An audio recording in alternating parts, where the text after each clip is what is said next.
अपने पिता का अंतिम संस्कार कर लौट रहे सिद्धार्थ की आंख से अविरल धारा बह रही थी। वह अपने साथ वापस हो रहे भीड़ के आगे आगे चल जरूर रहा था, पर उसका मन उसी तेजी से पीछे भाग रहा था। साथी उसके कंधे पर हाथ रखकर सांत्वना दे रहे थे, पर वह जानता था कि ये आंसू दरअसल उसके मन में चल रहे प्रायश्चित के आंसू हैं। उसे रह रहकर अफसोस हो रहा था कि वह अपने पिता के कहे अनुसार क्यों नहीं चला, क्यों उसने वह सब किया जिनसे पिताजी हमेशा दूर रहने के लिए कहते थे। बेचैन मन लिए वह जैसे तैसे थके कदमों से घर पहुंचा, पर अब उसे कोई कुछ बोलने वाला नहीं था। कोई उसे प्यार और निस्वार्थ भाव से समझाने वाला नहीं था। वह एकांत में जाकर फिर फूट फूट कर रोने लगा। उसे लग रहा था कि हो ना हो उसका विजातीय विवाह ही पिता की मृत्यु का कारण बना है।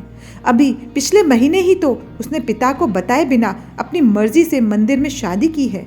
एक बार भी उसने पलटकर पिताजी का आशीर्वाद लेना उचित नहीं समझा और शहर से बाहर चला गया, बिना ये सोचे कि उसके बगैर माँ पिताजी का क्या हाल होगा। कैसा डर था ये, कैसी संवादहीनता पसरी थी पिता पुत्र के बीच, जिसने कि उसे अपने पिता का सामना भी नहीं करने दिया।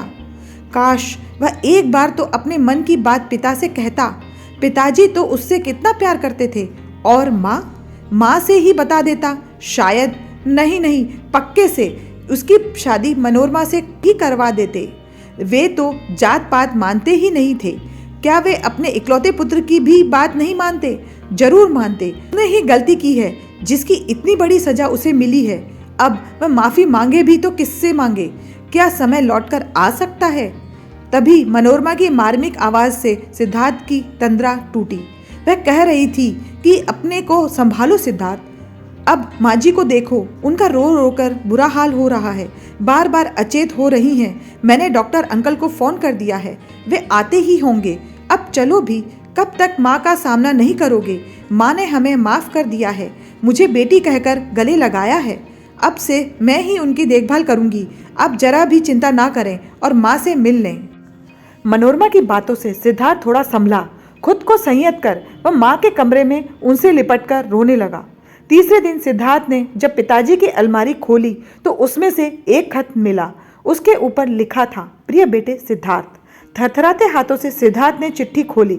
लिखा था, सिद्धार्थ तुम इतने बड़े कब से हो गए कि अपने जीवन का निर्णय खुद कर लिया, मुझे बताया तक भी नहीं। एक बार मुझसे या अपनी माँ से कहकर तो देखते, कितनी धूमधाम से करते हम तुम्हारी शादी। बचपन से आज तक तुम्हारी खुशियाँ ही तो देखी हैं।